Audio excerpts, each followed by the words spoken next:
Do you need ND filters for the Skydio 2? Today we're going to look at the all-day pack of ND filters from Freewell. Hey, what's up? My name is Sloan and I create content here on YouTube for solo creators, people like me who are out there creating content by themselves, whether it's for YouTube or commercial projects. And so I do reviews of equipment that makes that process easier, and I do tips and tutorials on how to use that equipment.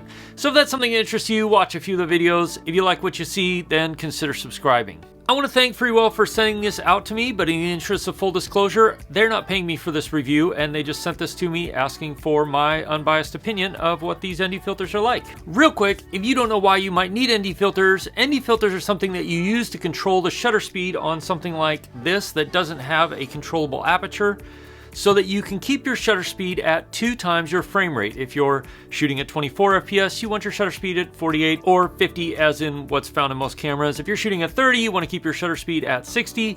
And if you're shooting at, say, 60, then you want to keep your shutter speed at about 120. And what that does is give you the most natural looking motion blur for when you're shooting, so that things look natural to your eye and kind of the way that we're accustomed to looking at things. Another reason you might want to use an ND filter is to control your depth of field if you're using a bigger camera with a variable aperture. If you want to keep the aperture low so that you can keep a shallow depth of field, then an ND filter is going to help you do that. But on a drone like this, without a variable aperture, you're going to use an ND filter to control essentially what the drone sees and keep the frame rate a little bit lower so that things look more natural. Now, another reason you might want to use ND filters, and specifically these type of ND filters here where they are polarizing, is if you want to control the amount of light reflected off subjects, which also helps you get more saturation. But specifically, if you're shooting photos around water or ice or things that reflect a lot of light and you want to control those reflections, then polarizing ND filters are a great way of doing that.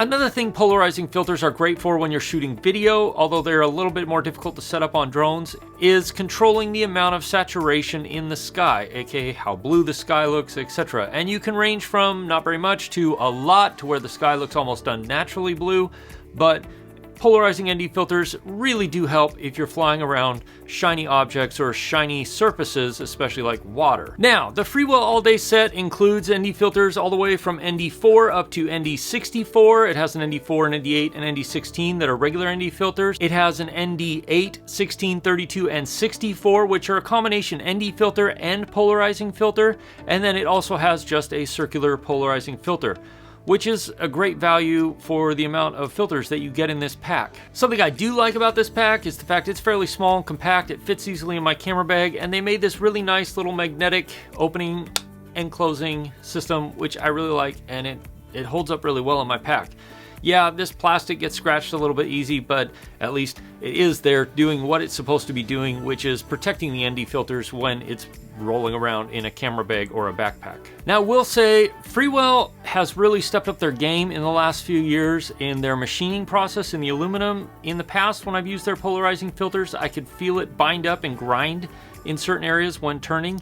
These turn absolutely smoothly all the way through and feel really, really good. The fit on the Skydio is excellent, and because the Skydio uses magnets to attach them, it makes it really easy to take off or put on ND filters on the Skydio 2, which is fantastic because a lot of other drones, it actually takes a little bit of work and a little bit of time to figure out exactly how to unlock the filter and put a different one on, whereas this, it's a couple of seconds to change out the filter and you're done. Now, for the most part, if you're shooting video, then you're probably gonna just use the regular ND filters, not necessarily the ND polarizing filters, unless, like I said earlier, you're flying around a lot of water or ice where the sun is reflecting off of those surfaces a lot and you wanna cut down some of those reflections. But if you're doing photos and you want to take photos around water and stuff like that, and you want to see what's down inside of the water, then you probably are going to want to use the polarizing filter. And you control the polarization effect by its angle relative to where the sun is in the sky, which is one of the reasons I don't use it for video very often, is you're constantly changing and moving around. But with photos, it's fairly easy to set the polarization filter the way you want it, go up, fly, take the picture, and then come back and change it to something else if you want to try something else. If you're interested in checking out these filters for yourself, there are links in the description that will take you to the all-day pack, the standard pack, or the bright day pack. Depending on your needs, you may be able to save a few dollars and pick up just the standard pack or the Bright Day pack. Or if you want to get everything, then the all-day pack is a great option too. And I will say, Freewell is priced very competitively compared to some of the other brands that are out there, and the quality is absolutely fantastic. I put together a short playlist right here of other accessories and settings for the Skydio 2, so if you want to learn more about how to get the most out of this incredible drone, then click or tap right there. I'll see you in one of those videos. As always, if you have questions, ask them in the comments below or reach out to me on Instagram and Twitter. Cheers!